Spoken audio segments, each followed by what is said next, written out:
The red and blue lights flashed in my rearview mirror, slicing through the darkness like a warning I couldn't ignore.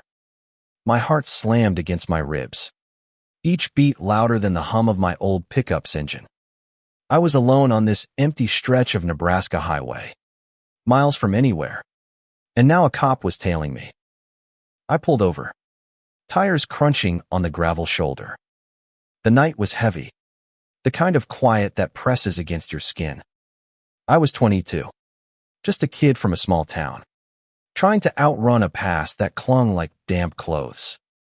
My name's Ethan Carter, and I'd been driving for hours, chasing a job lead in Omaha, chasing something I couldn't name. The cruiser's door opened, and a figure stepped out, his silhouette broad and deliberate under the star-scattered sky. "Evening," the officer said, his voice low, almost too calm for a routine stop. He was older, maybe late 30s, with a face carved from hard days and harder nights. His badge glinted, but his eyes sharp, searching locked onto mine. "Step out of the vehicle, son." I hesitated, my hands trembling on the wheel. I'd been pulled over before, but this felt different. The air crackled with something unspoken, something that made my pulse race for reasons I didn't want to admit. "Officer, I wasn't speeding," I said, my voice unsteady as I opened the door and stepped into the cool night. "License and registration," he said, but his tone wasn't right. It wasn't the bored authority of a cop doing his job. It was curious, almost intimate, like he was testing me.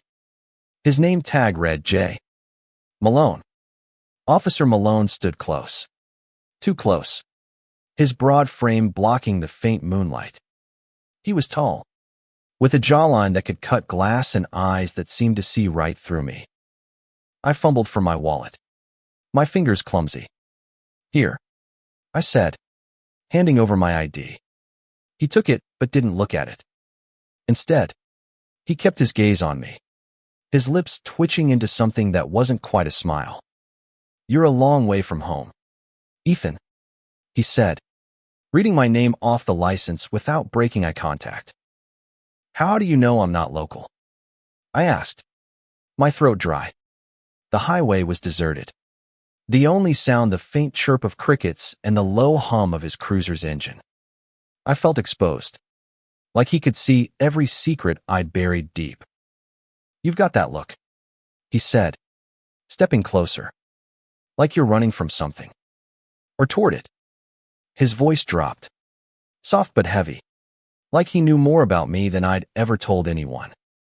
I swallowed hard, my stomach twisting. I'd spent years hiding who I was. Small-town Nebraska wasn't kind to guys like me, guys who felt things they weren't supposed to feel. "I'm just heading to a job," I managed, my voice barely above a whisper. But I couldn't look away from him. There was something magnetic about Officer Malone, something that made my skin burn and my thoughts scatter. He handed my license back, his fingers brushing mine for a split second too long. "I don't need your license," he said, his voice quieter now, almost a confession. "I need you to be honest with me, Ethan." He paused, his eyes searching mine. "What are you really doing out here?" My breath caught. No one had ever asked me that, not my parents, not my friends, not even myself. I'd been running so long I didn't know how to stop. But standing there, under the weight of his gaze, I felt something shift inside me. Like maybe, just maybe, I didn't have to keep running. "I don't know," I admitted, the words spilling out before I could stop them. "I'm trying to figure that out." Malone nodded, like he understood, like he'd been there. "Get back in your truck," he said, but it wasn't an order. It was an invitation. "Follow me to the station. We need to talk." I should have said no. I should have driven away. But something in his voice, in the way he looked at me, made me nod. I climbed back into my truck, my heart pounding, and followed his cruiser down the dark highway. not knowing if I was heading toward trouble or something else entirely. The station was a squat brick building on the edge of town, its neon sign flickering like it was on its last legs. Inside, it smelled of stale coffee and old paper. Malone led me to a small office, closing the door behind us. The space was cramped, a desk piled with folders, a single bulb casting harsh light. He gestured to a chair, and I sat, feeling like I was in trouble, but not sure why. "You're not under arrest," he said, leaning against the desk, his arms crossed. His uniform stretched across his chest, and I tried not to notice. "I just saw something in you out there. Something familiar." I frowned, confused. "What do you mean?" He sighed, running a hand through his short, dark hair. "I've been where you are, Ethan. Young, lost, trying to outrun who you are." He paused, his eyes softening.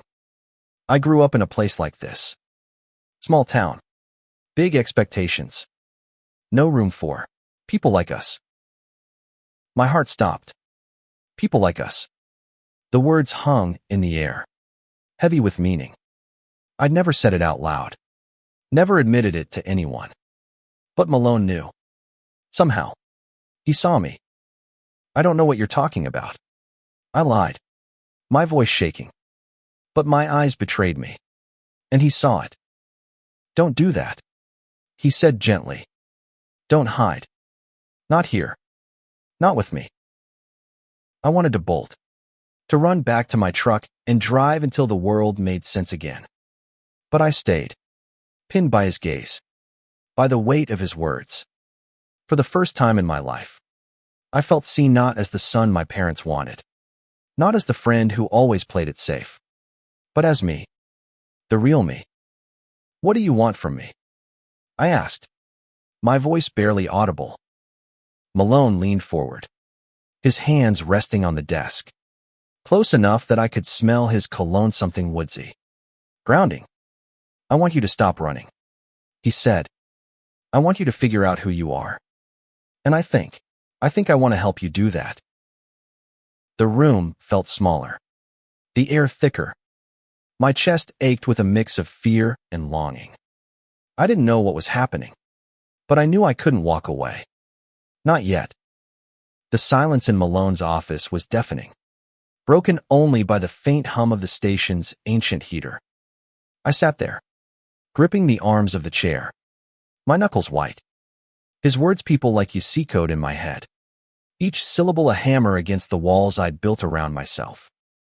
"I don't even know your name," I said, deflecting, trying to regain some control. My voice sounded small, like it belonged to someone else.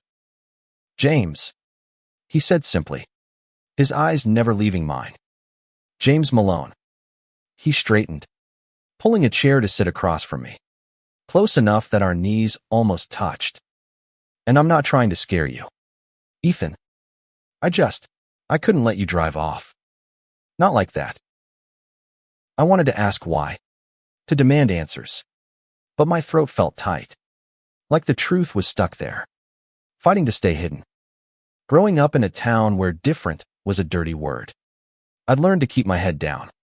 I'd dated girls, played football, done all the things expected of a good Nebraska boy. But late at night, when the world was quiet, I'd lie awake, haunted by feelings I couldn't name, feelings that scared me as much as they thrilled me. "Why me?" I finally asked, my voice cracking. "You don't even know me." James leaned back, his expression softening, but there was a weight to it, like he was carrying something heavy. "I saw you out there, alone on that road, looking like you were about to break. I've seen that look before. In the mirror. 20 years ago." I swallowed hard, my hands trembling in my lap. "And what? You think you can fix me?" He shook his head, a faint smile tugging at his lips. "No one's broken, Ethan. You're just lost. And I know what that's like." The way he said it, So steady, so sure, made something inside me unravel. I wanted to believe him, but years of shame and fear didn't vanish that easily. You don't know what it's like for me, I said, my voice sharper than I meant. You don't know what it's like to grow up hearing you're wrong, that you're unnatural. James's eyes darkened, not with anger, but with something deeper understanding. My dad was a pastor, he said quietly. Fire and brimstone type. When I was your age, he caught me with a boy from school. Threw me out. Told me I was no son of his. He paused, his jaw tight.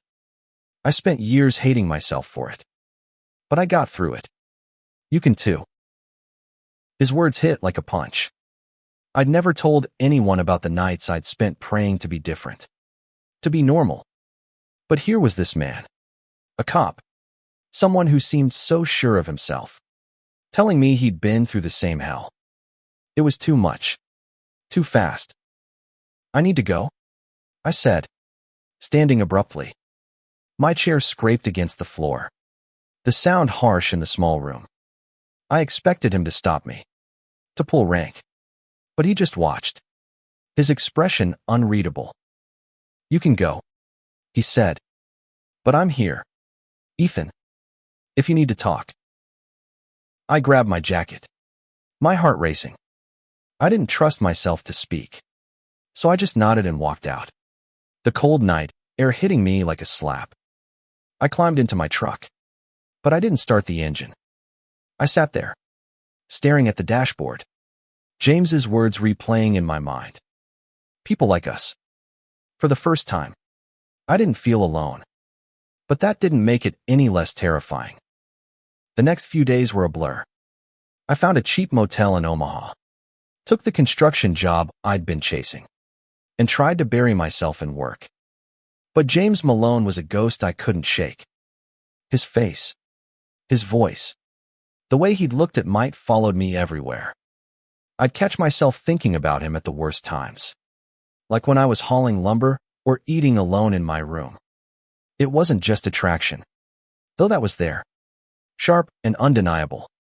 It was the way he'd seen me, like he knew the parts of me I'd never shown anyone. On the fourth day, I couldn't take it anymore. I drove back to that small town, back to the station, my hands shaking as I parked. It was late, the lot nearly empty. I didn't know what I was doing, only that I needed to see him again. He was there, behind the desk, looking up as I walked in.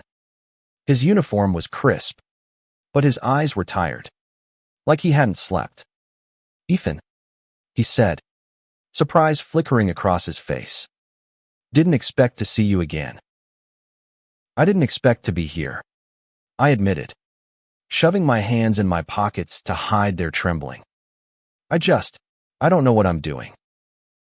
He stood, rounding the desk, and for a moment, I thought he might touch me.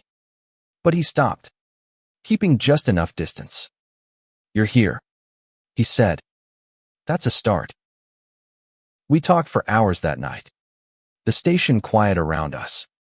He told me about his life, how he'd joined the force to prove something to himself, how he'd learned to live with who he was in a world that didn't always accept it. I told him about my parents, about the expectations that felt like chains, about the fear that kept me up at night. It was the first time I'd ever said any of it out loud. By the time the sun started to rise, I felt lighter, like I'd left some of my baggage behind. James walked me to my truck, the early morning air crisp and clean. You don't have to figure it all out now, he said, but you don't have to do it alone, either. I nodded, my throat tight. Can I see you again? The words slipped out before I could stop them, raw and honest. He smiled, a real one this time, and handed me a slip of paper with his number. Call me, he said. Anytime. I drove away with the sunrise in my rearview mirror, my heart pounding with something new hope. Maybe, or the beginning of something I was finally ready to face. The slip of paper with James's number burned a hole in my pocket for days. I'd take it out, stare at the digits, then shove it back in, my heart racing like I was 16 again, sneaking glances at the quarterback in the locker room. But this wasn't a crush. This was something bigger, something that scared me as much as it pulled me in. I was back in Omaha, hauling concrete blocks under the relentless summer sun. The job was grueling, but it kept my hands busy and my mind from wandering too far. Except it didn't. Every night, lying on the lumpy motel mattress, I'd think about James's steady voice, his knowing eyes, the way he'd made me feel like I wasn't wrong for existing. I wanted to call him, but every time I reached for my phone, fear clamped down hard. What if I was misreading this? What if he was just being kind? On the 7th day, I couldn't stand it anymore. I sat in my truck after work, the cab smelling of sweat and dust, and dialed his number. My hands shook so bad I nearly dropped the phone. It rang twice before he answered. "Malone," he said, his voice warm but professional, like he was still at the station. "It's Ethan," I said, my mouth dry. "From the other night." There was a pause, then a soft chuckle. "I know who you are, Ethan. Glad you called." His voice softened, and I could picture him leaning back in that cramped office, maybe smiling. "How's Omaha?" "Hot," I said, trying to sound casual. "And lonely." The last word slipped out, raw and unfiltered. I winced, but it was too late to take it back. "Yeah," he said quietly. "I get that. You free tomorrow night?" "I'm off shift at 8. My heart stuttered. Yeah, I'm free."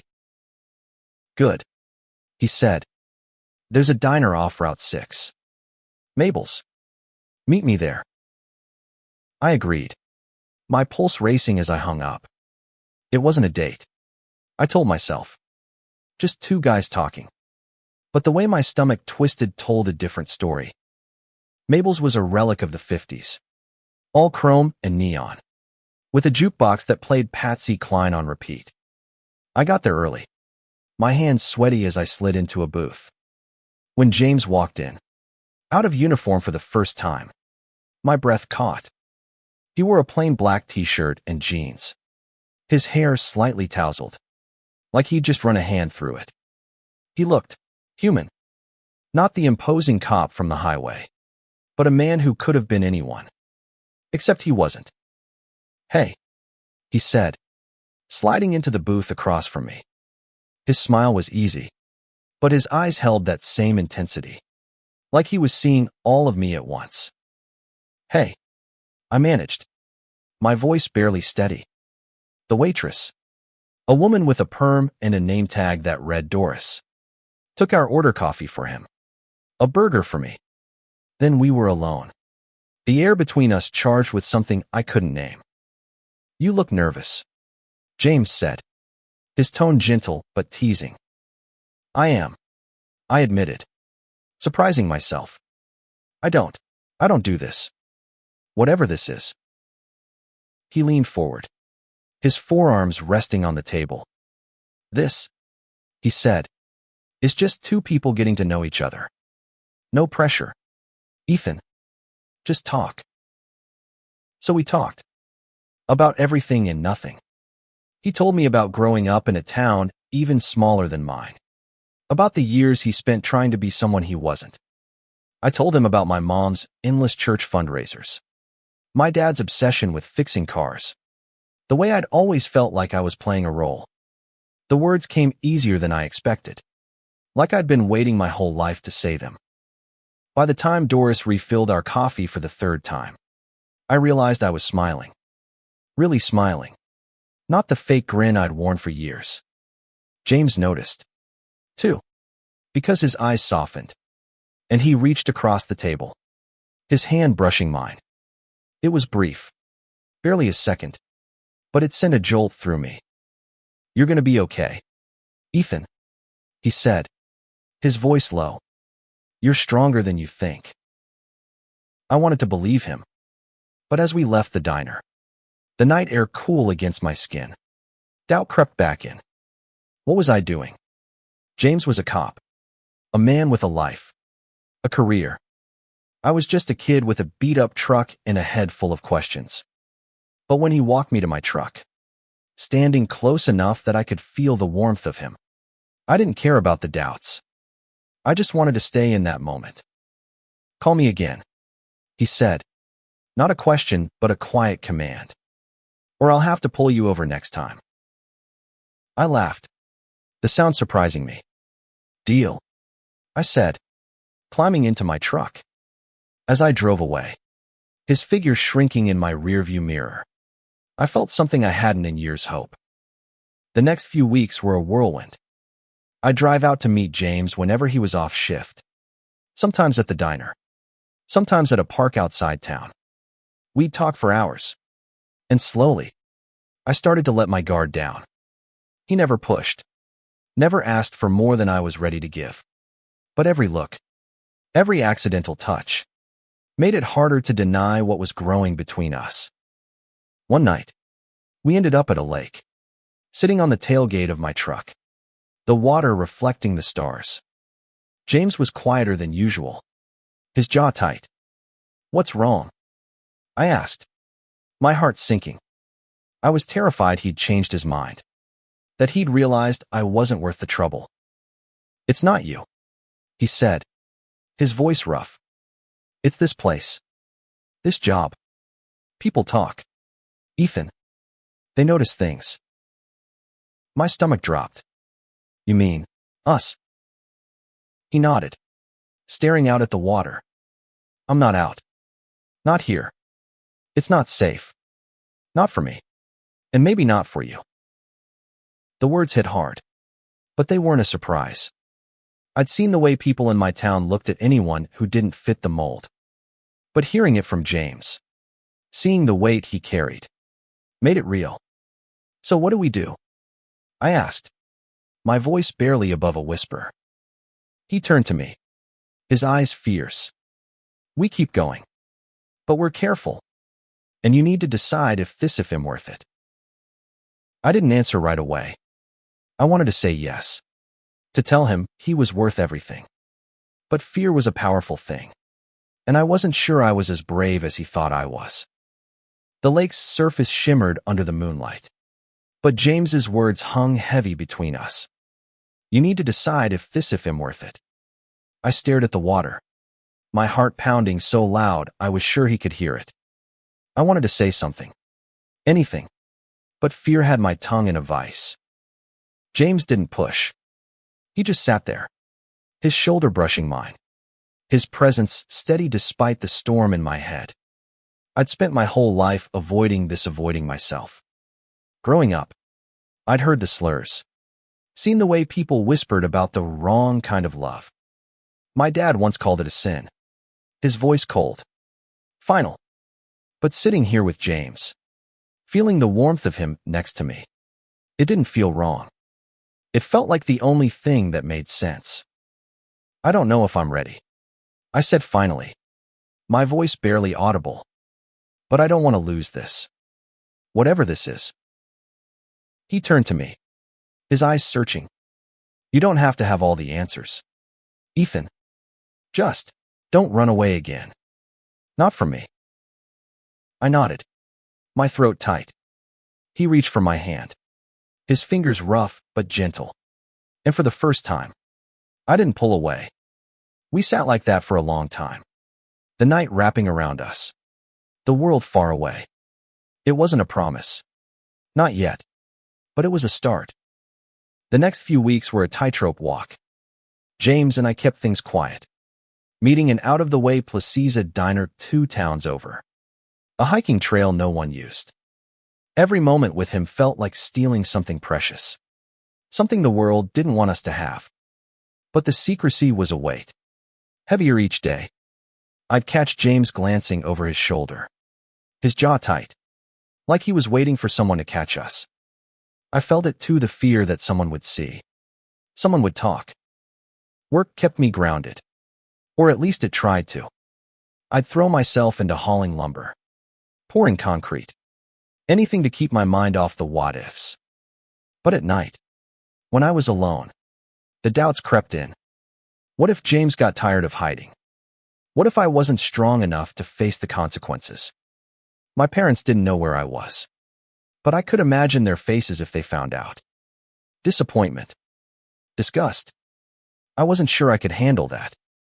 One evening, I drove to James's place for the first to me, a small house on the edge of town, tucked behind a row of pines. It was modest, with peeling paint and a porch that creaked under my weight. Inside, it was warm, cluttered with books and old records. James was in the kitchen, stirring something that smelled like chili, his sleeves rolled up to his elbows. "You cook?" I asked, leaning against the counter, trying to keep things light. He grinned, a rare, unguarded smile. "Don't sound so surprised. I'm not just a badge. You know." We ate dinner on his couch, the TV playing some old Western neither of us watched. It felt normal, like we were just two people, not two men hiding from a world that didn't understand. After dinner, he put on a record Springsteen, low and soulful, and we talked until the words ran out. Then, without thinking, I leaned in and kissed him. It was my first time kissing a man, and it was like waking up. His lips were warm, his stubble rough against my skin, and for a moment, everything else, fear, doubt, the world disappeared. He kissed me back, his hands steady on my shoulders. But there was a hesitation in him, a caution I hadn't expected. "Ethan," he said, pulling back, his voice rough. "We need to be careful. If anyone saw." "I know," I said, my heart sinking. I couldn't help it." He smiled, but it was tinged with sadness. "I know. Me neither." The next day, reality came crashing in. I was at the construction site, hauling rebar, when I overheard two guys talking. "You hear about that cop, Malone?" one said, his voice low but not low enough. "People say he's, not right." My blood went cold. I kept my head down, my hands moving, but my ears strained to catch every word. The other guy laughed. A mean, guttural sound. "Figures. Always seemed off. Bet he's got some kid on the side, too." I wanted to scream, to tell them to shut up, but I couldn't. I was nobody here, just the new guy, the quiet one. If I said anything, it'd only make things worse. For me. For James. So I kept working, my stomach churning, the weight of their words settling like lead in my chest. That night, I called James, my voice shaking as I told him what I'd heard. He was quiet for a long time, then said, "It's not the first time. Won't be the last." "How do you deal with it?" I asked, gripping the phone like it was a lifeline. "I don't," he said. "I just keep going. But Ethan, you need to think about what this means. For you. This life fight's not easy." I didn't sleep that night. I lay awake, staring at the motel ceiling, thinking about James, about the rumors, about the life I'd always known and the one I was starting to want. I didn't have answers, but I knew one thing: I wasn't ready to let him go. The next time we met, at a bar an hour away, James was different, quieter, more guarded. "They're watching me," he said, nursing a beer. "My sergeant asked questions today about my personal life." My heart sank. "What did you say?" "Nothing," he said, "but it's only a matter of time." We sat in silence, the bar's noise fading into the background. I wanted to tell him we could leave, start over somewhere else. But I knew it wasn't that simple. He had a life here, a job he'd fought for, And me. I was still figuring out who I was. Let's get out of here, James said suddenly. Standing. I need air. We drove to the lake again. The same spot where we'd first held hands. The night was warm. The stars bright. But the mood was heavy. I don't want to lose you, I said, the words spilling out before I could stop them. He looked at me, his eyes soft but fierce. You won't. But we need to be smart. Ethan. For both our sakes. I nodded. But inside, I was screaming. I didn't want to be smart. I wanted to be free. The stars above the lake glittered like they were mocking us. So bright and free while James and I sat on the tailgate of my truck, trapped by the weight of the world. His warning, we need to be smart, echoed in my head. But my heart was louder, screaming that I didn't care about being smart. I cared about him. I hate this, I said, my voice breaking the silence. Hiding. Sneaking around like we're doing something wrong. James turned to me, his face half-shadowed in the moonlight. I know, he said softly. But it's not forever. Things change. People change. Do they? I asked, bitterness creeping in. Because it feels like we're fighting a war we can't win. I thought of the guys at work. Their casual cruelty. The way they talked about James like he was something to be ashamed of. I thought of my parents, who'd probably disown me if they knew. What if this is all there is? He reached for my hand, his grip firm, grounding. It's not, he said, his voice steady. I've seen people like us carve out lives. Ethan, it's hard, but it's possible. You just have to decide if you're willing to fight for it. I wanted to believe him, but doubt was a poison, seeping into every thought. I squeezed his hand, wishing I could hold on to his certainty instead of my fear. I'm trying, I whispered. I'm really trying. He smiled, a small, sad curve of his lips. That's enough for now. The next few weeks were a balancing act. Work was steady, but the rumors about James were spreading like wildfire. I overheard more whispers at the site, guys talking about that cop with smirks and knowing looks. It made my skin crawl, but I kept my head down, focusing on the job, on the money I needed to keep going. James and I met when we could, stealing moments in diners or on quiet back roads. But the secrecy was wearing us both down. One night, he showed up at my motel, his face drawn, his uniform rumpled. Rough day? I asked, letting him in. He sank onto the bed, rubbing his face. Got called into the sergeant's office again. They're digging. Ethan. Someone saw us at Mabel's. My stomach dropped. What did you say? Lied through my teeth, he said, his voice heavy.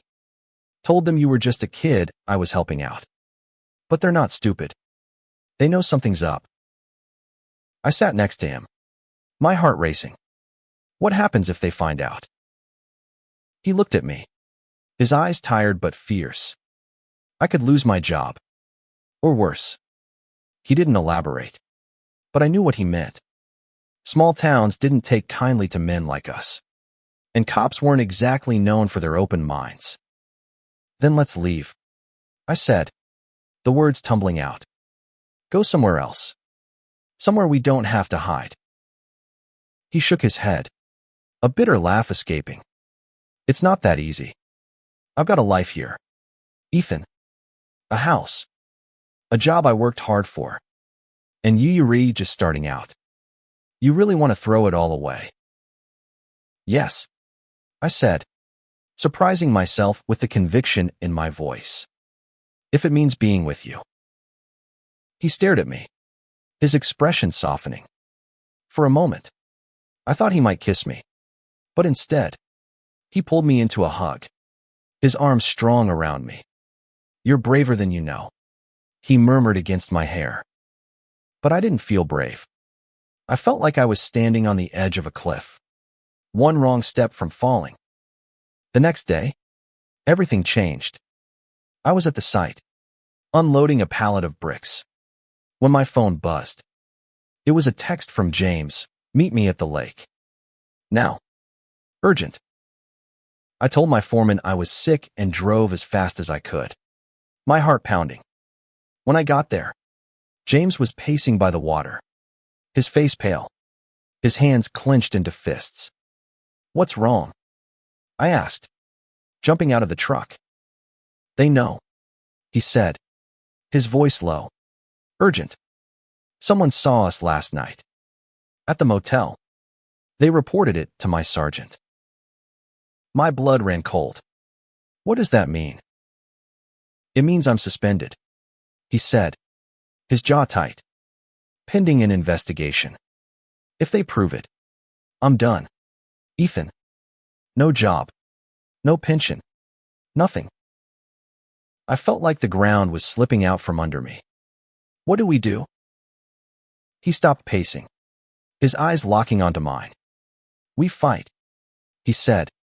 "Or we run. Your call." I stared at him, my mind racing. Fighting meant facing the town, the rumors, the judgment. Running meant leaving everything behind me: job, my family, the life I'd known. But as I looked at James, his face etched with fear and determination, I realized something. He was worth it. He was worth everything. "Let's fight," I said, my voice steady for the first time in weeks. "I'm not running anymore." He nodded, a spark of pride in his eyes. "Okay," he said. "Then we need a plan." We sat by the lake, sketching out our next steps. James knew a lawyer in Lincoln, someone who'd handled cases like this before. We need to come clean, not just to the department, but to the people in our lives. It was terrifying, but for the first time, I felt like I wasn't alone in it. As the sun set, casting a golden glow over the water, James took my hand. "Whatever happens," he said, "we're in this together." I squeezed his hand, my heart full. "Together," I echoed. The plan was simple but terrifying. Come clean, fight the suspension, and hope the truth didn't destroy us. James's lawyer, a sharp woman named Carla with a no-nonsense attitude, laid it out over coffee in Lincoln. "You've got a shot," she said, her pen tapping the table. "But it's not just about the law. It's about the court of public opinion. Small towns don't forget." I glanced at James, his face set in that determined way I'd come to know. He'd been a cop for 15 years, built a life in this town, and now it was all at risk because of me. Guilt gnawed at me, but he reached for my hand under the table, his grip steady. "We're doing this," he said, his voice low but firm. "No going back." Carla nodded, jotting notes. "You'll need to disclose your relationship to the department. Be honest, but don't overshare. And Ethan, you're not an employee, so they can't touch you legally. But be ready for backlash. People talk." I knew she was right. I'd already felt the weight of those whispers at work, the sidelong glances from guys who'd once been friendly. But sitting there, with James's hand in mine, I felt something stronger than fear resolve. I wasn't the scared kid who'd been pulled over that night. I was someone who'd found something worth fighting for. Back in town, we started small. James told his sergeant the truth. We were together. And it wasn't anyone's business but ours. The sergeant, a grizzled man named Holt, didn't hide his disgust. "You're throwing away your career, Malone," he said, his voice cold. "For what? Some kid." James didn't flinch. "For me," he said. "For who I am." I wasn't there, but when James told me about it later, his voice cracked. Just for a second. It was the first time I'd seen him waver, and it hit me hard. He was risking everything, not just his job, but his place in a world that had never fully accepted him. I wanted to protect him, to take it all back. But he just shook his head. "I've been hiding too long," he said. "This is my fight, too." The news spread fast. By the next day, the whole town seemed to know. I got looks at the gas station, heard whispers at the diner. My foreman pulled me aside, his face grim. "You're a good worker, Ethan. But it's causing problems. Guys don't want to work with you." I wanted to scream that it wasn't fair, that I hadn't done anything wrong. But I just nodded, my jaw tight. "I'll finish the week," I said. "Then I'm gone." That night, I drove to James's house, my hands shaking on the wheel. He was on the porch, a beer in hand, his eyes distant. "They're not going to reinstate me," he said as I sat beside him. "Holt's pushing for termination. Says I'm a liability." I felt sick. "This is my fault," I said, my voice breaking.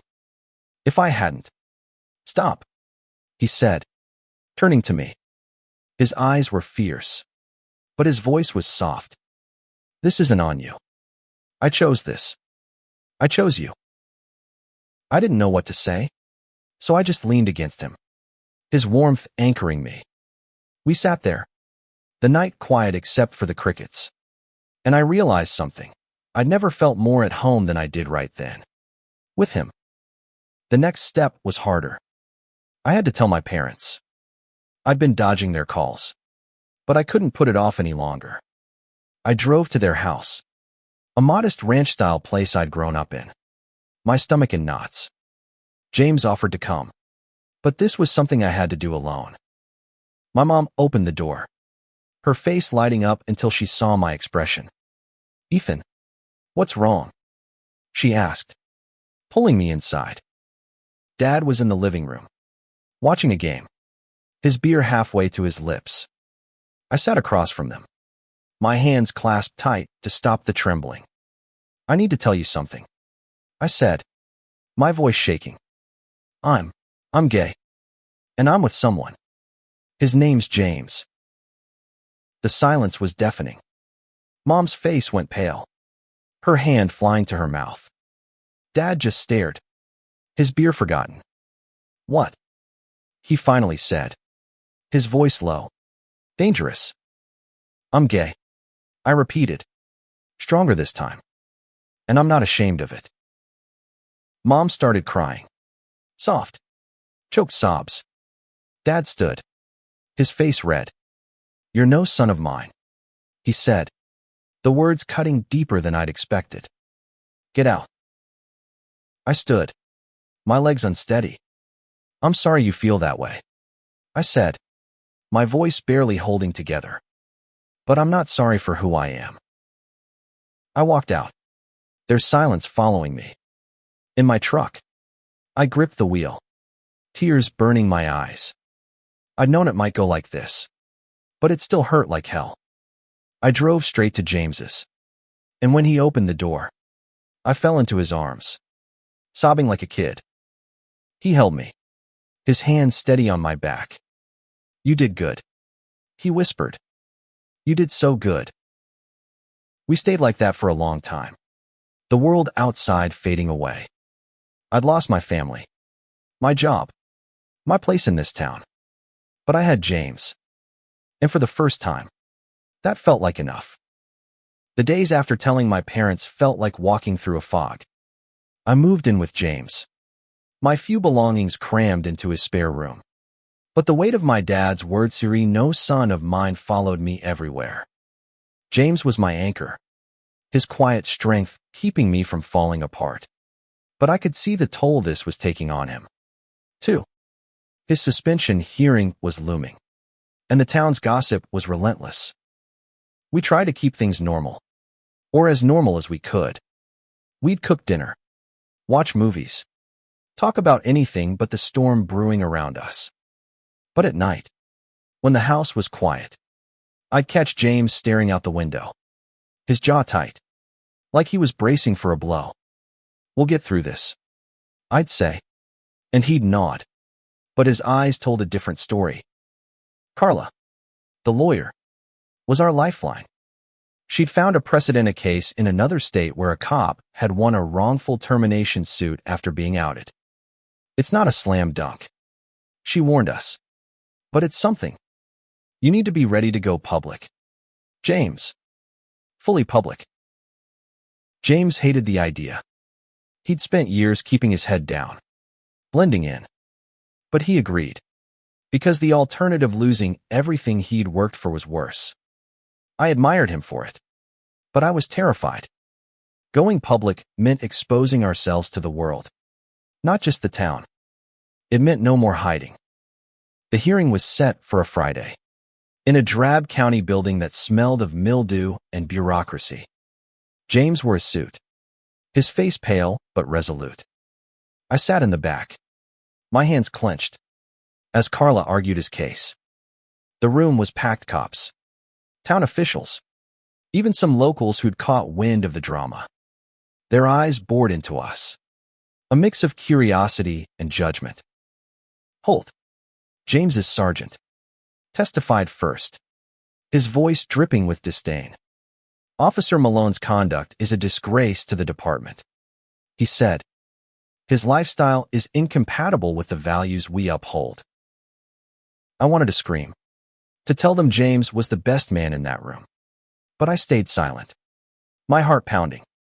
Carla countered, her voice sharp and steady, citing laws, precedents, and James's spotless record. This isn't about values, she said. It's about discrimination. Plain and simple. When James took the stand, I held my breath. He spoke calmly, his voice steady despite the weight of every eye on him. I've served this town for 15 years, he said. I've risked my life for it. My personal life doesn't change that. I'm the same cop I've always been. There was a murmur in the room. Some nods. Some glares. I wanted to believe it was enough. But Holt's words lingered, poisoning the air. The hearing ended with no decision. Just a promise to deliberate. James and I left, hand in hand, ignoring the stares. It felt like defiance, like a small victory. That night, we went to the lake. Our place. The one constant in all this chaos. We sat on the shore, the water lapping at our feet. And for the first time in days, James let himself break. I don't know if I can do this, he said, his voice raw. If I lose my job, Ethan, it's all I've got. You've got me, I said, turning to him. And I'm not going anywhere. He looked at me, his eyes glistening in the moonlight. You're too good for me. You know that.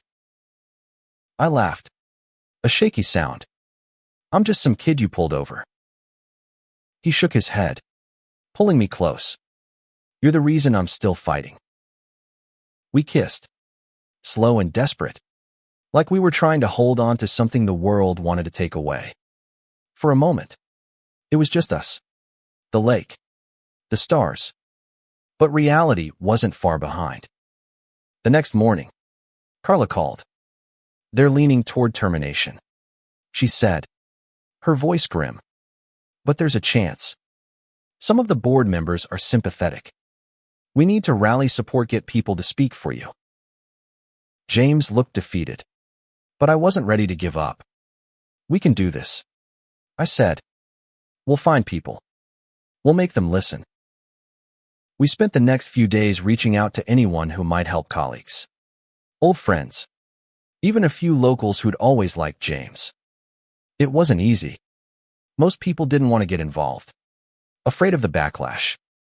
But a few stepped up. A retired cop who'd worked with James, a teacher who'd always admired his community work. It wasn't much, but it was something. The night before the final hearing, we stayed up late, preparing with Carla. I looked at James, his face etched with exhaustion, and felt a surge of love so strong it scared me. Whatever happens tomorrow, I said, we're okay. You and me. He smiled, his hand finding mine. You and me. He echoed. The final hearing was a crucible, the air thick with tension as we walked into the county building. James's hand brushed mine before we entered, a fleeting anchor before the storm. The room was fuller than before, a mix of supporters and detractors, their whispers like static in my ears. Carla had coached us to stay calm, to let the facts speak. But facts felt fragile against the weight of judgment in that room. The board sat at a long table, their faces unreadable, while Holt and his allies glared from the front row. I sat behind James, my heart pounding, willing him to feel my presence. The retired cop, a gruff man named Tom, spoke first. Malone's one of the best, he said, his voice steady. He saved lives, including mine.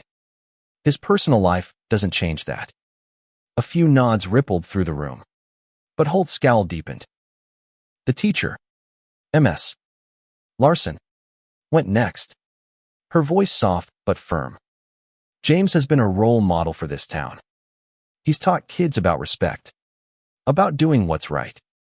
You can't punish him for who he loves. I saw a flicker of hope in James's eyes, but it was short-lived. Holt took the stand again, his voice cold. This isn't about his record. It's about trust. The people of this town deserve officers they can respect, not ones who flaunt their choices. I clenched my fists, my nails digging into my palms. Carla leaned over, whispering, "Stay cool, Ethan. We've got this." But I wasn't so sure. When James spoke, his voice was calm but powerful, like a river carving through stone. "I've given everything to this job," he said. "I've never hidden who I am to hurt anyone. I hid to survive. But I'm done hiding. If that costs me my badge, so be it. But I'm asking you to judge me for my work, not my life." The room was silent, the weight of his words settling over everyone.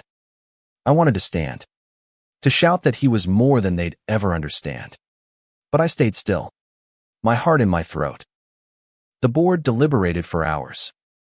James and I waited in the hall, his hand in mine, our fingers intertwined like a lifeline. "Whatever happens," he said, his voice low, "I'm glad I met you." I squeezed his hand, tears burning my eyes. Me too. When they called us back, the board's chair, a woman with steel gray hair, read the decision. By a vote of 4-3, Officer Malone's suspension is lifted. He will be reinstated with full duties, effective immediately. Relief hit me like a wave, so strong I nearly collapsed. James exhaled, his shoulders sagging, but his grip on my hand tightened. There were murmurs, some angry, some relieved, but it didn't matter. We'd won. Life didn't get easy overnight. The town was still divided, and James faced cold shoulders from some colleagues. But others rallied around him, their support quiet but real. I found a new job, a smaller construction crew in Lincoln, where no one cared about my personal life. It wasn't perfect, but it was a start. My parents were another story. Mom called a few weeks later, her voice hesitant. "I don't understand," she said, "but I don't want to lose you." It wasn't acceptance. Not yet. But it was a crack in the wall. Dad didn't call, and I didn't expect him to. Maybe one day. Maybe never. I was learning to live with that. James and I built a life, piece by piece. We'd cook dinner, argue about music, steal kisses when no one was looking. It wasn't the life I'd imagined as a kid, but it was better real. Raw. Ours. One night, at the lake, he pulled me close, his breath warm against my ear. "You saved me. You know," he said. I laughed, shaking my head. "You're the one who pulled me over. Remember?" He grinned, his eyes bright. Best decision I ever made. We stood there, the water reflecting the stars. And I realized something. We weren't just surviving anymore. We were living. And that was worth every fight, every tear, every moment of fear. Because love real, hard-won love was always worth it.